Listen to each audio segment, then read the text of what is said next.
This is the harsh reality of why 80% of musicians will never be successful. For someone like me who's been in the music business since I was about 4, and I've been an independent artist, I've been signed to labels and management deals. I'm now an entertainment attorney, and so I just have seen this from all aspects. And so I do see that about 80% of musicians tend to fail or give up. And what I want you to think about is you don't actually know how close you really are. So I'm going to basically segment. There are two groups, and we're starting with the group of the people who just don't know how close that they really are. And this is, the person who has taken the time to figure out their brand, right? So they know generally what their style is, they know how they like to post, what kind of messaging that they use, what kind of information they like to express, colors that they use. This is general branding stuff where they've gone deep, okay? And they have committed fans. They haven't gone wide. They're not necessarily the most viral sensation on the planet, but they have their dedicated fans because they've done the work. This is also the kind of person who has built their audience. And when we talk about what does it take, what size audience do you need to really be successful? Well, it can be as small as 100 dedicated people who want to see you win. Now we grow that, we try to get that to like 1,000. If you can have 1,000 dedicated fans, you can have an entire career. And we can even do the math and calculate that the average person who has 1,000 dedicated fans can make about $100,000 a year. This is also the kind of person who does a pretty good job putting out music. Doesn't mean that you're on it and you're releasing something every single month, but you are regularly putting out music. So you're just staying on people's minds. You're giving them value, you're giving them new stuff, and you're trying to grow as an artist. And this is also the kind of person who is willing to do everything for their project, meaning you're willing to be your own manager, you're willing to be your booking agent, you're willing to be your graphic designer and your website designer and your cheerleader and all the things. If you're this person and you don't feel like your career is where it needs to be right now, then it means you're in this category of you don't know how close you really are. Because it just takes one song for your entire career and life to change overnight. And we talk about virality, we talk about a song taking off and going wild, and you know what I'm talking about. It really can change your life because that's the thing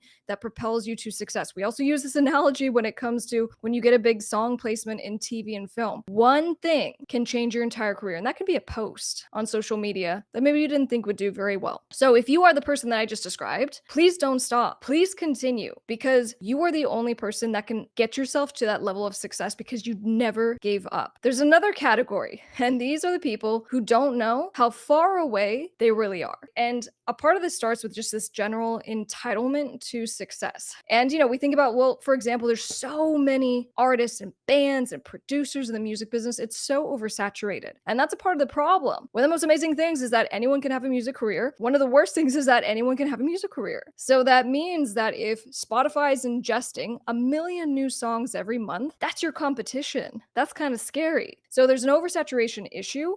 But then there's also this issue of you're not setting yourself apart because you haven't taken the time to really define your brand. You're not consistent. You post about one kind of thing and then you post about something else and you don't post for a month. You don't respond to your fans. And so just on the platform of social media, you're not doing the kind of job that is necessary in order for you to be successful. And that doesn't set you up very well for success because the time equation of you not doing things like your social media and your marketing very well over time means you're not growing. If you are putting in the work, over time, you will grow because you just will get better.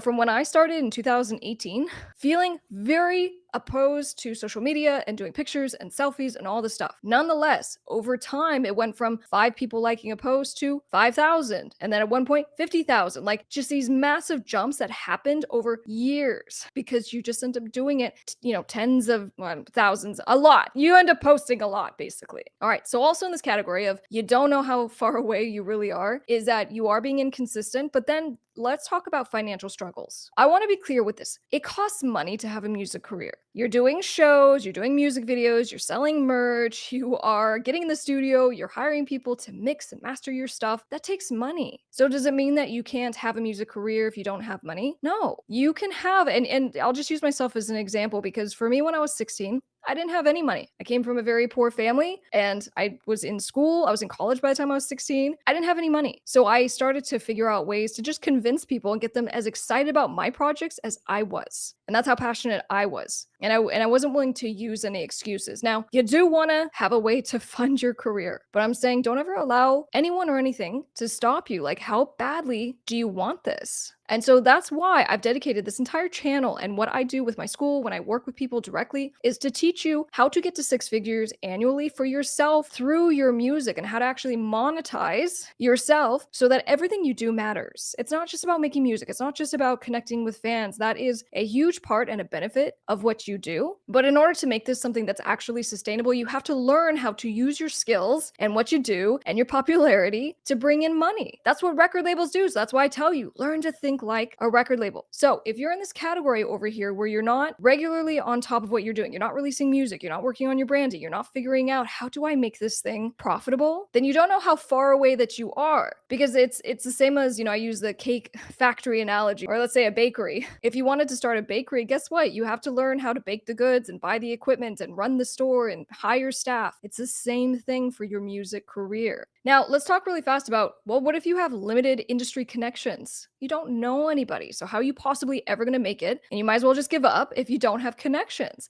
And I'm telling you, that's a little bit of a cop-out. Who cares if you don't have connections? And what I mean by that is, at the end of the day, what is the purpose of someone who knows something that you don't? Well, let's say it's a record label, let's say it's a business manager. It's that they have information that you want. You don't need the person, you just need the information. What is the value of that information? It's that information is going to lead, hopefully, to more fans. So if ultimately the goal here is just to help you obtain more fans, let's go back to the drawing board of what's the stuff that you have to do to connect with people directly every day. We're back to social media. We're back to marketing. But then also when it comes to, well, I need the information, I need the business acumen. So again, over here in this group, if you don't know what you're doing, you don't understand how the music business works, you don't know how to negotiate, you don't know how to read contracts, you don't know how far away that you are, because even if an opportunity does come knocking, and it might, you might get screwed over. Someone's going to take advantage of you because you weren't ready and you didn't know how far away you actually were. The reason why 80% of musicians fail is because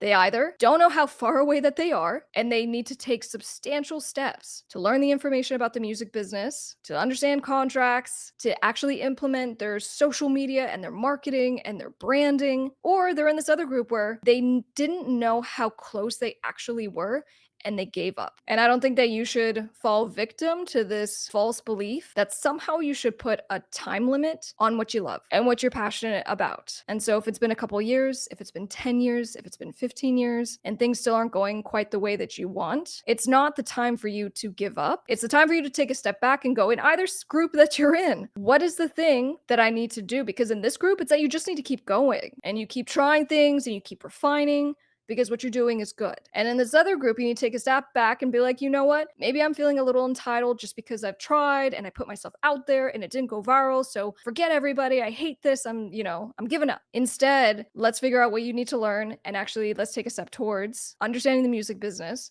because you can absolutely do this. I don't care who you are, where you are, what you're doing. There's fans out there who are going to love everything that you're doing, and I'm excited to help you. So make sure you subscribe on Top Music Attorney YouTube. If you want to work with me, go to topmusicattorney.com and you can apply there. I'll see you guys on the next one.